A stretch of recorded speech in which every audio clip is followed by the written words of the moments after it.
ایک شخص اور ایک نوعمر کشور لڑکے نے ایک ہوٹل میں چیک کیا اور انہیں اپنے کمرے میں دکھایا گیا۔ استقبالیہ والے نے مہمانوں کے پرسکون انداز اور لڑکے کی ہلکی سی کیفیت کو نوٹ کیا۔ بعد میں اس شخص اور لڑکے نے ہوٹل کے ریستوران میں کھانا کھایا۔ عملے نے ایک بار پھر دیکھا کہ دونوں مہمان بہت ہی پرسکون ہیں اور لگتا ہے کہ لڑکا اپنی کھانے میں دلچسپی نہیں لے رہا۔ کھانے کے بعد لڑکا اپنے کمرے میں گیا اور وہ شخص استقبالیہ والے سے مینیجر کو دیکھنے کے لیے گیا۔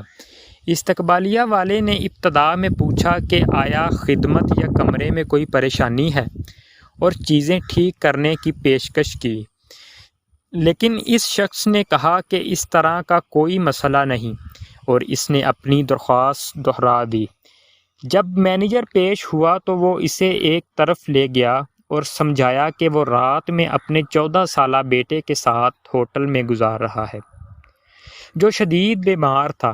شاید اس کی وجہ سے لڑکا بہت جلد تھراپی سے گزرنا تھا، جس کی وجہ سے وہ اپنے بالوں سے محروم ہو جائے گا۔ وہ اس ہوٹل میں ایک ساتھ بریک لینے آئے تھے، اور اس وجہ سے کہ اس رات اس لڑکے نے اپنا سر منڈوانے کا ارادہ کیا، بجائے اس کے کہ اس بیماری نے اسے پیٹا ہے۔ والد نے کہا وہ اپنے بیٹے کی حمایت میں بھی اپنا سر منڈوائے گا۔ انہوں نے پوچھا کہ عملہ کا احترام کریں۔ جب وہ دونوں اپنے منڈلے سروں کے ساتھ ناشتے میں آئے تھے، مینیجر نے والد کو یقین دلایا کہ وہ تمام عملے کو آگاہ کرے گا اور وہ مناسب برتاؤ کریں گے۔ اگلی صبح باپ بیٹا ناشتے کے لیے ریسٹورانٹ میں داخل ہوئے۔ وہاں انہوں نے 4 مرد ریسٹورانٹ کے عملے کو دیکھا کہ وہ اپنی ڈیوٹی پر حاضر تھے، بلکہ عموماً تمام منڈے ہوئے سر۔